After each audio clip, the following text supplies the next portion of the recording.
much for coming out today to our cruise ship themed party. Our guest today is Adam Kessler. He's from Fayetteville, Arkansas.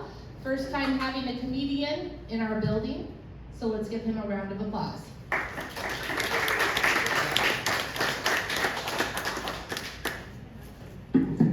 Thank you so much. Can everybody hear me? Even in the back? Everybody can hear me? Okay. All right. Well, good. Because every time I come and do a show at a retirement community, I have somebody come up to me after the show and say, "It was lovely, but I couldn't hear a word you said." And I don't want you guys doing that today. I want everybody to hear it and everybody to enjoy themselves. I did come over from Fayetteville today. I just moved to Fayetteville, Arkansas from Washington State. And this is my job. I go to retirement communities and tell jokes. Is that a strange job? It's a weird job to have. Yeah, I heard that I'm the best comedian you guys have ever had here. Is that true? Best one. The only one. I'm the worst one too, at the same time, somehow. Now, I've been to probably 100 different retirement communities, and I notice a theme as I go through the different communities. The troublemakers at my shows are always women, and they're always wearing purple. So, I start out the show by looking for women wearing purple. And of course, they're right up front sometimes. That's where you want to sit if you're going to start trouble with the comedian. That's where you want to be. But yeah, I've been to about 100 different retirement communities. Noticed some themes. I notice every time I go to do comedy, I'll talk with the activities director, and they always tell me, do clean comedy and don't offend the people and don't do dirty jokes and don't cuss at the people. And I don't. I come and do my cute little comedy act, and then at the end of the show, the residents at the community come up and tell me the dirtiest jokes I've ever heard in my life. I know some of you are thinking of the dirtiest jokes you know right now, just to share with me after the show. But sometimes people come up and tell me cute jokes, and I love it. One lady was really excited at my last show. She came up to me. She said, "There's a wife giraffe, a lady giraffe, and she's at home with dinner getting cold. And the husband giraffe comes in the front door, sets down his briefcase, and says, 'Sorry I'm late, honey. I hit every light on my way home.'" What? He's a giraffe, and he hit every light on his way home. Oh. You know, they got that really long. Never mind. I'll explain them all after the show. We'll get some wine that I saw out there in the box. We'll have a good time.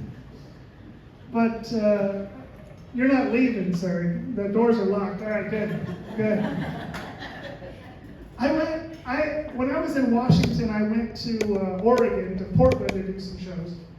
I drive 3.5 hours to get there, and there was 4 people in the audience, right? And so a 5th person came in the room, and everybody was like, "We saved a chair for you, Barb. Hey, Barb, we got a chair for you." There's 80 open seats, and they saved a chair for Barb. And they said, "Hey, Barb, where's Frank?" Right? And I'm setting up my speaker and my microphone and getting ready for the show, and I hear Barb, I hear them say, "Where's Frank?" And she said, "He fell asleep, so I tied him to the door." And I started the show and I said, "Are you Barb?" And I said, "What happened to Frank?" And she said, "He fell asleep again, so I tied him to the door." And I said, "I don't think you're supposed to do that. I'm going to go and get one of the staff here to help." And she said, "Oh, Frank's my dog." I said,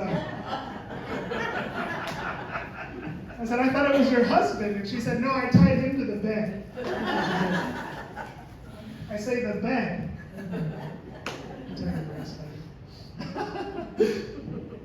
I met a guy at one of my shows sharing his story with me, his wife sitting right there. He said, "I got to tell you what happened last week." He said, "I run out of aftershave, and I've been using the same big, huge bottle of aftershave for the past decade. And I run out of it. And so my wife and I go down to the Walgreens, and they still had the big, huge bottle of aftershave.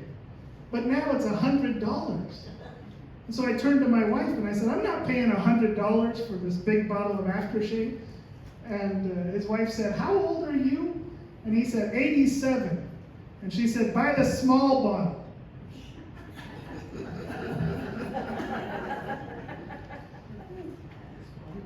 The small bottle. Now, I'll tell you the rest later. I met a guy who said he went to the doctor and he had a carrot in one ear and an onion in the other ear and a piece of celery up his nose. And the doctor starts the examination and says, I can already tell you're not eating right. Is it on? All right. It's not supposed to be me having the most fun at these shows. It's supposed to be you guys. Got anything to add? Purple shirt? No? All right. All right. Oh, wait. Okay. I was doing a show one time, and a guy up on a balcony, he's watching the show. They said he's not coming down. He's 103 years old, and he's always upstairs in his room, but he's peering over the balcony. I said, you're 103? I always like to talk to people when they've made it over 100. I don't know if there's any in this facility that are 100, but I always have conversations with them. I always say, what's the secret to making it to 100 years old? And they always say the same thing, diet and exercise. And I always say, well, maybe we'll shoot for 80. If those last 20 years are filled with salads, who needs them? You know? But I see this guy looking over the balcony, he's 103 and everybody's talking about him.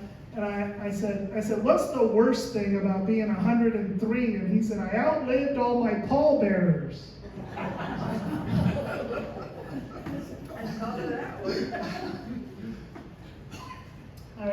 I did have a guy 104 years old at one of my shows not too long ago, and so I'm joking with them back and forth. They sat him up front, and I said, I'm joking about him being tired of birthday cake at this point. He's had 104 birthday cakes, and he stops me and he said, you've been talking about my age a lot. He said, let me guess your age. So I stood really still right in front of him. I said, give it a shot. And he said, 56. And I'm 46. So that made me feel really good. And that's the story of the only time I've ever kicked a 104-year-old out of my show. So that's that whole story. I did see the wine out there in the little hallway area, and sometimes they'll do that where they'll have wine and beer for the residents during my show. And I was doing one of those shows in the Portland, Oregon area, and they had Wine Wednesday. And so I said, do you guys do this every week? Oh yeah, we do Wine Wednesday every week. I said, what else do you do during the week? And they said, we do Wine Wednesday, Tequila Thursday, and then we do Fun Friday where we have happy hour for 3 hours and a drink. I said, this isn't a retirement community, this is a bar. Let's get that straight. I did a show later that day. I told them about the other place with Wine Wednesday, Tequila Thursday, and happy hour on Friday. They said, can we get their phone number? We're ready to move. It was good. I do go around quite a bit to different communities. I love hearing people's stories because stand-up comedy has always been my dream job, and one day I'll do it. And I started 19 years ago, but never did I dream one day 40 people in Springfield. But I'm here today, and like a lot of times I'll ask people, I'll say, did you get to do your dream job? So anybody, raise your hand or clap if you loved your job when you were working. Did anybody love your job? Back here, okay, back here. Sir, with the cane in your hand, what was your job that you loved? They let me play with computers. Play with computers, excellent, excellent. How long did you get to do that for? About 50 or 60 years. Nice, nice. Very nice. Maybe you can help me set my phone back to English. My kids put it on Spanish. I haven't been able to figure it out. Sounds like you might be the guy for the job. I love that. Yes, what did you do? What was your job? I was a blackjack dealer. A blackjack dealer, fantastic. And then I got promoted to being their supervisor. Wow, fantastic. Do you play in the poker? I saw there was a poker game at 2 o'clock today. Do you run that? Play poker. Okay, all right. Just blackjack, huh? Have you ever been to say poker? No, I figured if you had that experience, you might go over there and show them what's what. I don't even know how to play poker. Oh, okay. You can go teach them how to play blackjack. hijack, take all their money. Well, All right. And how long did you get to do that for? I worked at the same hotel for 20 years. 20 years, fantastic. The Ruby era, it is no longer there. Oh, okay. They started imploding buildings in Las Vegas and it got imploded. Oh, it imploded, okay. But you had no part in that. You got to leave before they started doing that. All right. Do you still go back to Vegas and play? No, I don't go up there very much. I've lived there 40 years, so I don't go back. I have a comedian friend who lives over there, and he's always telling me stories. He said that the Raiders, the Oakland Raiders, they moved to Las Vegas. They did. He said that was his favorite team for a long time, and then they moved to Vegas, and that's where he lives and performs. And he said that they're really violent, like fans there, I guess. And he said so he got his very first tickets to go to his first Raiders game, and he said he got to the gate, and they patted him down for weapons. He said, and he didn't have any, so they gave him a couple.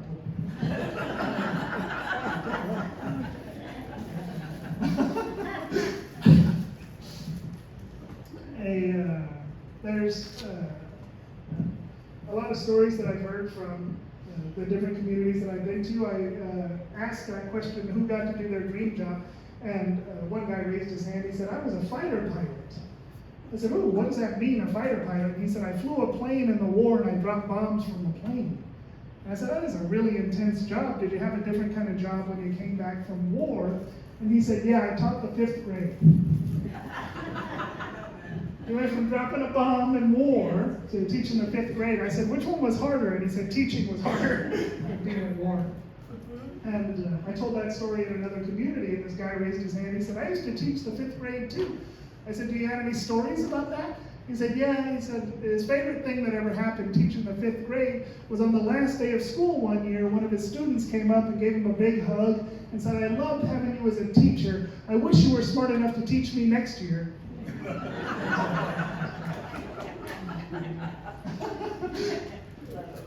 I met a lady who is a Sunday school teacher, and she taught Sunday school for 20 years at her church.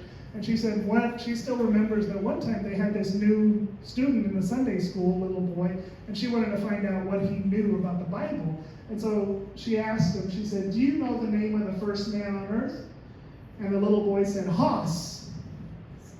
And the Sunday school teacher said, no, the name of the first man on earth was Adam. And the little boy said, shoot, I knew it was one of the Cartwrights.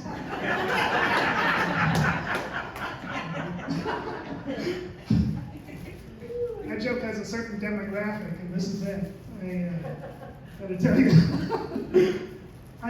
Every once in a while I'll go and I'll do a show, and I'll have interesting things happen during the show. I had people fall asleep, fall down, all these things, the phone's ringing, all these things happen during the show. And one time I was doing a show, and there was a lady, and she was in the second row about where you guys are, and I'm doing the show and everybody's enjoying themselves, but there's one lady and she's just kind of glaring at me like she's doing. And so I stopped the show and I said, everybody's having a good time. I said, you don't look very happy. I said, what's going on? And she said, oh, it's just tough getting older. And I said, well, what do you mean? Give me an example. And she goes, well, everything. She goes, like this morning, I called my daughter and told her I was having an affair. And my daughter said, who's catering?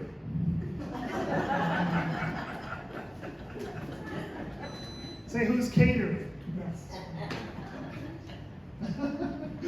Sometimes I'll get to town before my show and I'll go around town and see what's going on in that place, because I'm always in a different city. And a lot of times I'll go to the community and people before or after my show, they'll say, is this your first time performing here? And I said, yeah, I always have to find new places because nobody ever invites me back. So sometimes I'll get to a town and I'll look around and see what's going on in that town. Hey, we got people coming in. Hello. Welcome to the comedy show. I don't want you to miss this one. It's my best joke. All right. Yeah, you're welcome. Thanks for wearing purple. There's a seat right here in the front. Yeah, right up front. That's where we want the purple people. Right up front. I didn't know. No, yeah, you didn't notice, yeah. You've got purple too. Yeah, but it's just the women that are usually the troublemakers in my show. I was in a city that I'd never been in before, and I was walking around before the show downtown, and there was this old historic 3-story brick building there, and it had all these businesses, and so I started checking out the names of all these businesses in this big old historic building to see if I wanted to go in. And I noticed that up on the 3rd floor of this building there was the cardiologist office. There was no elevator in this old building. So you have to walk 3 flights of stairs up to see the cardiologist. If you make it up to the front desk, you don't need to see him. I wish this side of the room knew what a cardiologist was. That would be a fun joke to tell. We all. Oh, you all know, okay. All right, good. I do go around quite a bit, and in different cities, they'll have like different things that I'll hear about and hear people talking about in the show and whatnot. And I heard about this thing from my kids when I got back from a show. And I had heard about it before, but I never really understood what they were talking about. But it's this thing, I don't know if you still drive yourselves around. Does anybody here still drive themselves around? A couple people, okay. So have you ever heard of this thing called pay it forward? Where if you're in a drive-thru, you can bless the person behind you by paying for their stuff. Anybody here ever done it? That's the 3 people that are driving. Okay. Because my kids tell me about this, and then it sticks in there, and then I remember, oh yeah, pay it forward. So I find myself in the drive-thru, the sun was shining, I was feeling good. I said, let me pay for that car behind me. And it cost me $220. I shouldn't have done it at the pharmacy. It's a very bad choice, my first one.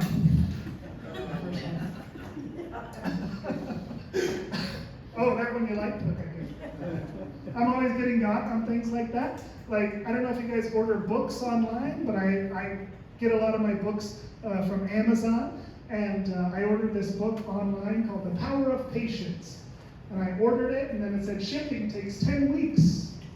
I said, teach me before I get the book. Is this on? Okay, we're still on. Okay.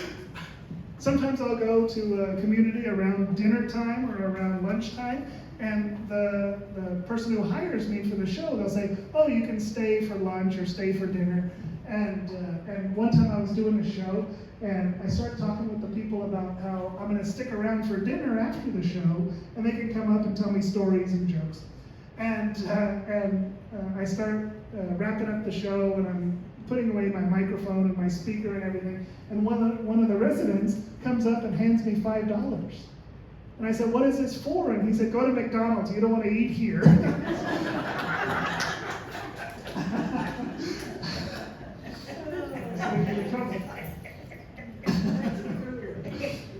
How's the food here? Is it all right?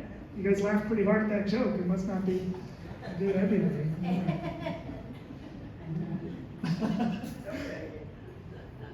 Well, yeah. You'll give me $5? Okay, all right, I'll keep telling the joke then. I do go around quite a bit and get to go into different states and get to, like, I don't like driving to Oklahoma though, because every time I get back they send me a bill for their toll roads, and the bill is more money than I made doing the show. Like, I don't think this math isn't working out. We'll be all right. I'll make it somehow. I do hear these interesting stories. Like, I'll talk about my wife sometimes, because I have my wife and 3 kids at home, and I'll share these stories about them. And then residents come up and want to share their story about how long they've been married and whatnot. And I had one couple that had been married for over 50 years. And they wanted to sit down and tell me some stories. And the wife tells me her favorite story about when she sent her husband to apply for Social Security benefits. She said, it was years ago, I sent my husband to apply for Social Security, and he left all of his paperwork at home. He comes back an hour later, said, I got approved for Social Security. And his wife said, what do you mean? You left all of your paperwork here. How did you get approved? He said, I realized that I forgot everything at home, so I just walked up to the lady and I unbuttoned my shirt and showed her my gray chest hair, and she approved me for Social Security. And his wife said, well, you should unzip your pants too. We could have got disability.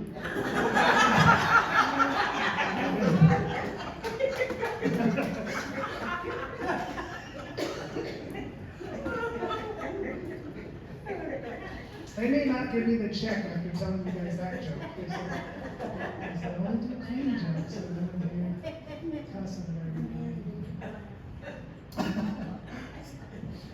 Every once in a while, I'll get to hear the story about how people found themselves in that state or in that city, or they'll move there for their kids, or move there to be closer to family. But sometimes the story gets really interesting. Like, I met this couple that had moved into the retirement community because the wife, I guess they used to live out in the country, and the wife had fallen on their back patio.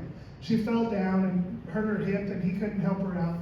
So he said, we called the ambulance, and I said, my wife's fallen on her back patio, she's hurt her hip, I need you to send an ambulance. And they said, okay, what's the address? And he said, it's 192 Eucalyptus Lane. And they said, okay, sir, can you spell that? And the phone went quiet for a minute, and he got back on the line and said, how about I drag her down to Oak?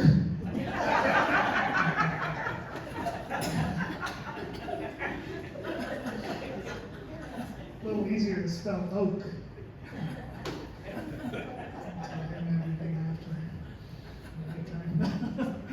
I met a lady who moved in because she had a fire at her house. She said her house caught fire in the kitchen, and she got out in the front lawn, and her neighbor brought over the cell phone and already had the fire department on the line. And she said, my house is going up in flames. I need you to send help. And they said, okay. They said, what's the best way to get there? And she said, well, don't you still have those big red trucks?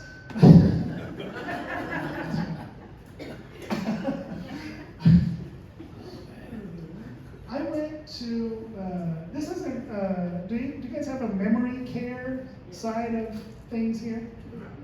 No, because I've been to memory care places before to do a show, and I think the last one I went to is the last one I'll ever be invited to, because I went to a memory care facility, and there was a FedEx person outside, okay? And so they're coming, and they have arms full of 2 or 3 boxes, so I hold the door open, right? And they come in, and I'm still holding the door open, and one of the residents walks out. And I have a nice day. I'm just common courtesy. I'm just holding the door open for people that are escaping. People, the alarms start going off. People are chasing them. What did you do? I don't know. I'm just here to tell jokes. What did I do? He's in there driving the FedEx truck. I don't know what I'm supposed to do. Yeah, I think that's the last one I'll be invited to probably for every once in a while I'll go to a show. I did a show in July when it was 107 degrees outside, and I go into this place to do the show, and they had the fireplace on. I don't know how cold they were, but it was 107 outside with the fireplace on inside. I start the show, there's 9 people in the audience, and they all have little necklaces on that have a button they can push if they need help, okay? And it's only 9 people.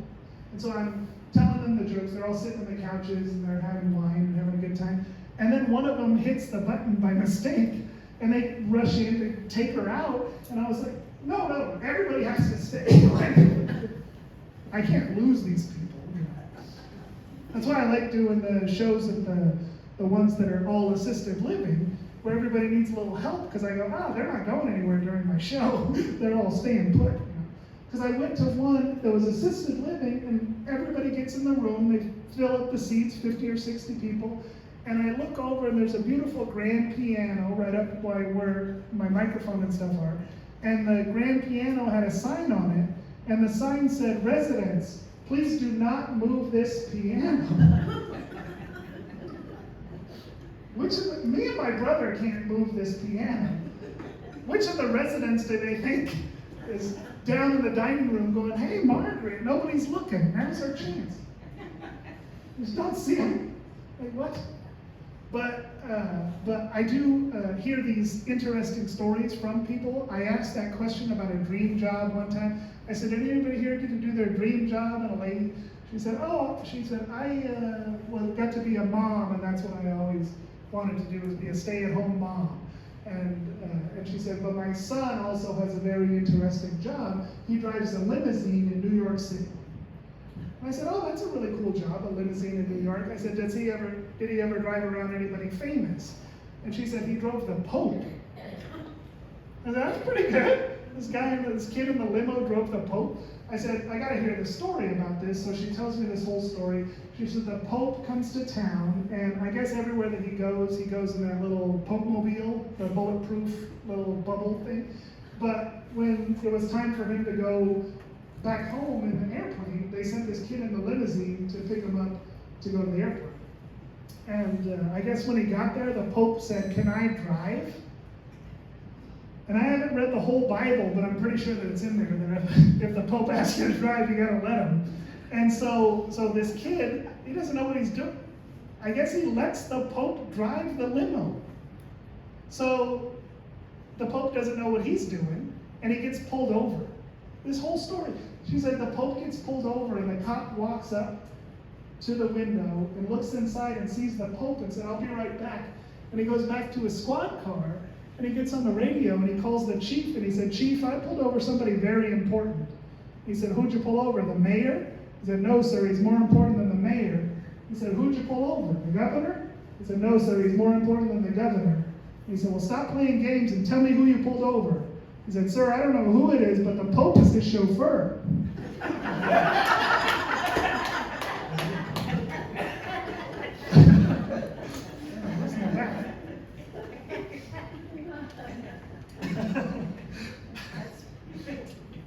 That's cute, yeah, that is cute. I only share the cute ones. I can't tell you guys the dirty jokes I've been told. Man, we'd be in trouble with Cheyenne, I think their name is.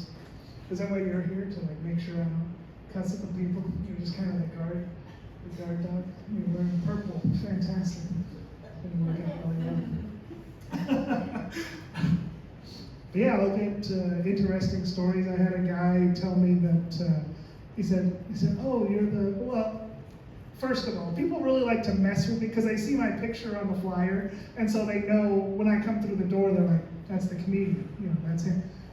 And so, like, I went to one community, this lady immediately comes up to me, she goes, hey, you're the comedian, right? And I said, yeah.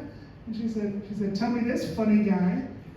She goes, can you say Richard and Robert had a rabbit without using any R's? And I said, no. And she said, Dick and Bob had a bunny.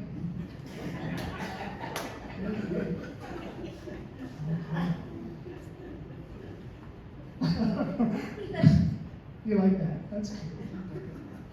You're my favorite. We'll go have pudding together or whatever's next. What's next? I don't know what's next. I like reading the calendars and stuff when I go to the places because I'm like, they'll list all the fun stuff that's happening before or after me, and I'm like, I kind of want to stick around. And you guys are playing poker later, and we got a blackjack dealer in the back, and we're gonna have a good time. You can set up some surveillance. I don't know. So with your computer work, like, have you still kept up with technology and computers even after retirement? I have, yes. Okay. Never felt like it was moving too fast for you to keep up with everything? 20 years ago, I said I knew everything about computers. Today, I don't know today. Well, yeah, because that's how I feel. I feel like I don't buy a new phone every year. They come out with new phones all the time, new technology all the time. I don't keep up with it. But people like you, if you're there when I call and I go, my kids changed everything to Spanish. Can you help me? Like, it's good that people like you are around, to help dummies like me who feel like it's passed them by, I have visited with a few people in here in my Okay, all right. We're lucky to have him. Well, good. I'm glad he's not keeping his skills a secret like Blackjack Lady over here. She's like playing solitaire in the room, going, man, I could take all of these people's social security checks if I wanted to.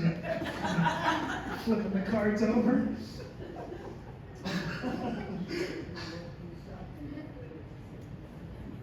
You don't know what I'm talking about? Is that what I heard back here? Well, let's talk. What are we going to talk about? What do we want to talk about? Nothing? No, in the back row. The troublemakers, I'm telling you, sometimes they're sneaky. They're sneaky. They place them around. She's been well behaved since I picked on the purple, but all right. I do drive around a lot for comedy, and they've outlawed texting and driving. You can't text and drive anymore. The people that drive yourselves around still, do you text while you're driving? Anybody? No, you're law-abiding. Okay, because every time I look up from texting and driving, I see the cars next to me. They're all texting and driving too. We're so stupid. But that's not even in the top 10 dangerous things I do when I'm driving, because I drive so much for comedy. I drove 2.5 hours to get here today. I got 2.5 hours back. I'm gonna send a text or two. Like, I'm gonna be safe if I can. But that's not in the top 10 of dangerous things that I do when I'm driving. I've changed my clothes from head to toe before while driving. Anybody else? Anybody else change your clothes in the car? And I see people eating, like, I think all of the one-handed food was invented so that you could drive and eat it, like a burrito and a cheeseburger, things like that. You ever see somebody out there eating cereal with a spoon in a bowl while they're driving? I heard a lady at my old office job, I heard her making an insurance claim, and she's talking to the insurance people. She said, and that's when I dropped the fork. She's eating a salad while she was driving. What are we doing? I'm like, oh, they're not gonna pay your claim if you're eating salads and driving around. I'm not supposed to do that. Gotta keep it safe out there. But they do have this thing on the outside of the lane called the rumble strip. Are you familiar with the bumps on the outside of the lane? Where if you swerve off, if you're not paying attention, you swerve off or you're drowsy, oh, you hit these bumps and oh, I'm back where I'm supposed to be now. I hit the bumps. It shook me back to the real world. I love it. I love the rumble strip. But I just wish that life also came with rumble strips. Like if you're about to make some horrible life decision, like, hey, 3-day weekend coming up, you want to go with the blackjack dealer over to Vegas? Never mind. Or yeah, I heard Adam Kessler's doing a comedy show here at the community today. You want to go watch it? Or the worst one, hey lady, when's your baby due? Never ask, that's some free advice. Never ask a woman when her baby is due. Okay, that's my free advice to you. Because no good can come from that conversation. I'll tell you the worst, most embarrassing one is when you ask a woman when her baby is due, and then you find out that she's not even a woman. That is the worst. The worst. These are jokes, folks, relax. It's gonna work out just fine.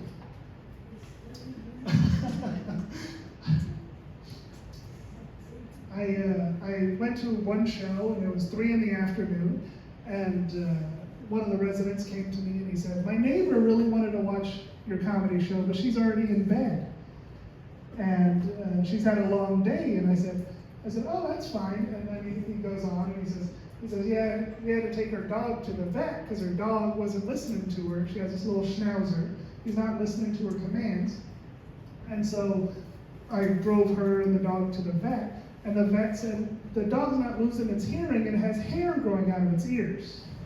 So you gotta get rid of the hair in the dog's ears, and it should hear you just fine and behave just fine. She said, do I cut it, or what do I do? And he said, no, get some Nair from the pharmacy, put a few drops of Nair in the ears, and the hair should fall out, and the dog will be just fine. So he says that they went to the pharmacy and bought the Nair, and the pharmacist said, yep, that's the stuff. That'll take the hair away, but I gotta tell you, if you put it on your legs, don't wear lotion for a couple of days. And she said, I'm not gonna put it on my legs. And he said, well, if you put it on your armpits, don't wear deodorant for a couple of days. She said, I'm not gonna put it on my armpits. And he said, well, what are you gonna do with it? She said, I'm gonna put it on my schnauzer.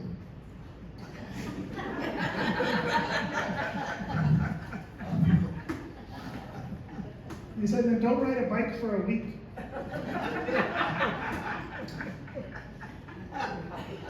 And I don't think they're going to give me the check after that one, so if anybody has some bus fare, I can get back to Arkansas with and be helpful. That's her favorite joke. I joke about my poverty. Fantastic.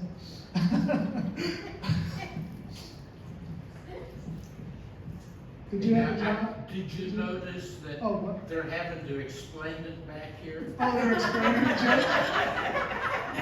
That's fine. I didn't hear the punchline on that last one. No, that's fine. You don't want to hear it. I heard it. Okay, oh, great. She repeated it to you. Fantastic. What brought you to Fayetteville? To Fayetteville, my wife's best friend is in the same line of work as my wife, and the house next door to theirs came available. And so we ended up putting an offer in, and they accepted, and we got in next door neighbors now. Because ever since COVID happened, we kind of like don't go out into the public as much as we used to for whatever reason. And they have kids about the same age as my kids, so it's kind of a built-in. It'll work out great. Yeah. And so, talking about COVID, I'm glad that it's over. Are you guys glad that it's over? Yes. Did you guys hate the pandemic? Yes. Yeah. That's about the only thing in 2023 that you can say in public that you hate, and nobody in the back's gonna go, "Shut up, buddy, I voted for COVID." Like nobody loved COVID, right? Did you guys stay inside and not get visitors and all that for a long time?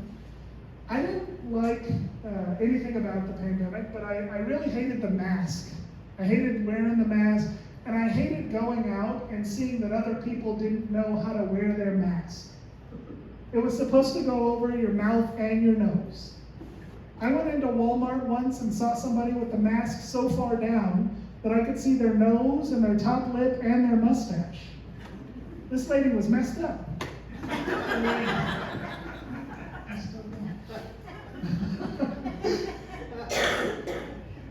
But I'm glad we're back out, and I'm glad we're back to life, right?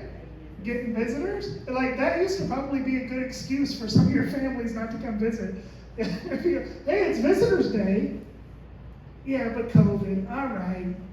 And now they have no excuse. Do you guys get more visitors now, or are they still staying away, blaming? I think I might have caught it, Grandpa. I don't know. I do go around to quite a few communities and listen to your dirty jokes and your dirty stories, and I look forward to the ones that you're going to tell me today after the show. Sometimes I feel like, oh, maybe I'm going to get in trouble, right? Because sometimes I'll get really direct instructions from the proper, don't talk about this, don't talk about this. But I get up here and I get comfortable with you guys and I start talking to you like your family. And so I did one show where it was assisted living, and I saw a lady get up and get her nurse, and then they took off in the middle of my show, and then at the end of the show, they're waiting for me together. And I said, oh no, what did I say that's gonna get me in trouble here at the end of the show? And so I'm leaving, and they said, hey, we wanted to talk to you. And I said, okay. I said, what is it? And they said, she wanted to stay and watch the show, but she recently had a tracheotomy surgery, and you were making her laugh, and you were making her tracheotomy squeak. And she felt like she was interrupting everybody else in the show. And I said, oh, thank God. I thought I was going to be in trouble, but I think that might be a high point in my comedy career, making somebody's tracheotomy. Like you look forward to people that snort when they're laughing or something like that, but you hardly ever get a tracheotomy squeaking during the middle of a show. So I was like, this might be a high point in my career. I don't know. I do not know. But yeah, sometimes people want to share their jokes and stories with me, and so if you guys have some, I'm here to listen. Is anybody here going to go and play poker after the show? I don't want to interrupt your next thing on your schedule. No poker players in here? Or just blackjack in the back? Oh, is that what he went to go and do, was play poker? Or is that for you? Yeah, that's fine. That's fine. You need some help, or you're good? Okay. Well, they're over there. You wrap around. Don't walk across my stage. She seemed nice. I don't know why I attacked her. Anybody else got any questions about why I moved here or why I choose to do this for a job or anything? I do have 3 kids at home, so I'll tell you a little bit about them. I have a 13-year-old, and a 9-year-old, and a 7-year-old. so I'm glad to be hours from home. I was at home during the pandemic, and my wife had left me a list of chores. Does anybody here know what it's called when a wife leaves a husband a list of chores? Honey-do list. This was my very first time ever seeing this list. I go to my wife and I said, "Is this a honey-do list?" She said, "No, it's a bucket list." She said, "Because if you don't get it done, you're a dead man." I said, "Okay." So I'm at my house and I'm doing the dishes, and my 13-year-old is on the couch watching television, and my 9-year-old is coloring at the kitchen table, and my 7-year-old is in the other room with mom. And I'm doing the dishes, and I heard a thud, but I didn't see it. It was my 9-year-old falling from the kitchen table. And it was really loud thud, and I go over and I pick her up, and she's crying and crying, and she's crying for mom. And so mom comes out, and she said, "What happened?" I said, "I was doing the dishes like you told me, and I heard a thud, but I didn't see her fall, so I don't know what she hit." And my 13-year-old from the couch, she said, "She hit the floor." Yes, she did. Yes, she did. My wife's great. My wife works really hard.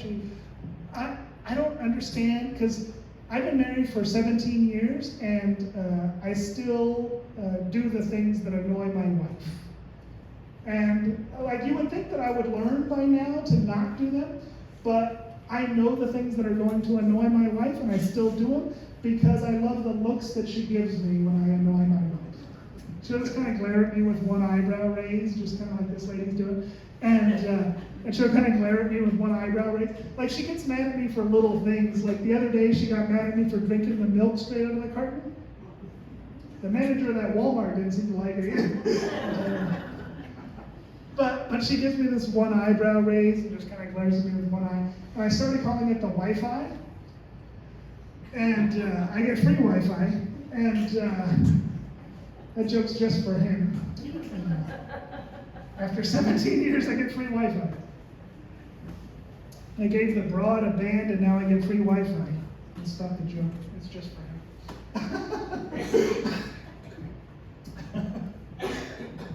Yeah, this is what I do. This is my job. It's a weird job, and I notice things about myself that because since I drive around a lot and I come up with these ideas a lot while I'm driving, I came up with an idea for a new reality TV show. And here's my idea. First, we take all of the politicians and we put them on an island. And that's it. All right. Some of you would watch my TV show. This is good. I remember going to one community and a lady came up and she said, "How do you make an old lady cuss?" She said, "Make a different old lady say bingo."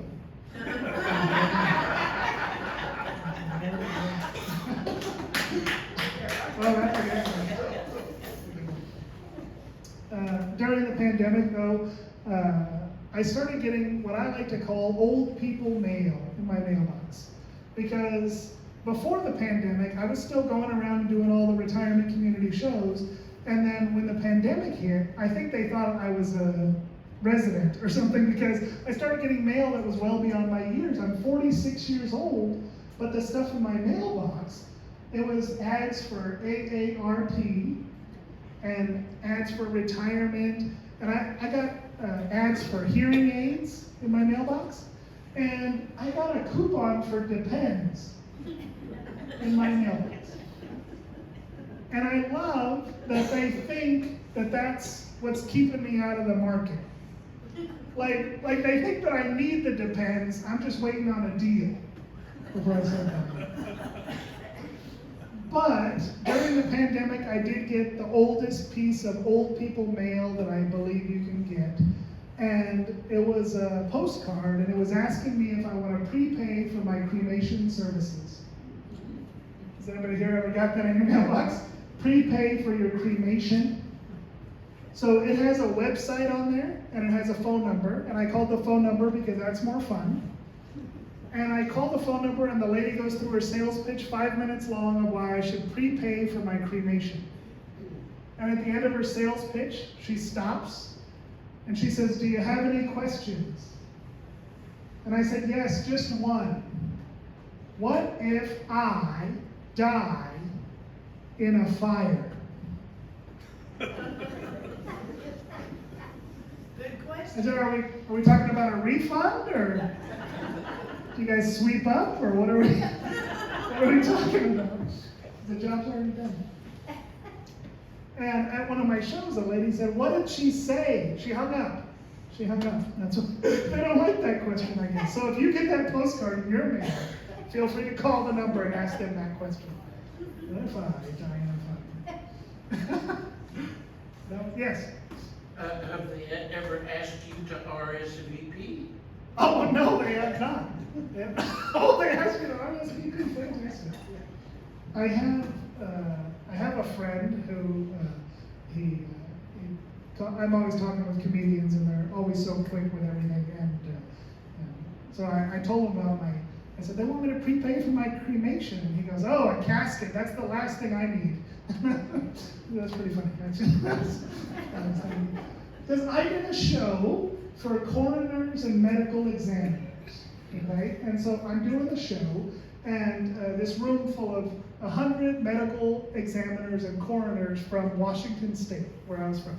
And I'm doing the show, and for fun, what they do is 6 months before their big party, they go out and they bury a bunch of plastic skeletons around town. And then they play like treasure hunt kind of thing, where they have to look at these clues and go and find these plastic skeletons. And I said, how many did you hide? And I said, we hide 3 all around the town, and then we follow the clues and try and find them. I said, it'd be a real killer to this party if you find 4, you know? If you find 4 skeletons, you only bury 3. And at the end of my show, we're all just kind of mingling, and they're drinking and whatnot. And the coroner from my county starts talking to me. And I'm telling him where I live, and I'm telling him that I'm asking him about how you become a coroner and how you got into this work and everything. And we have this really nice conversation. And then at the end of the conversation, I said, I hope I never see you again. And he looked at me and he said, you won't. You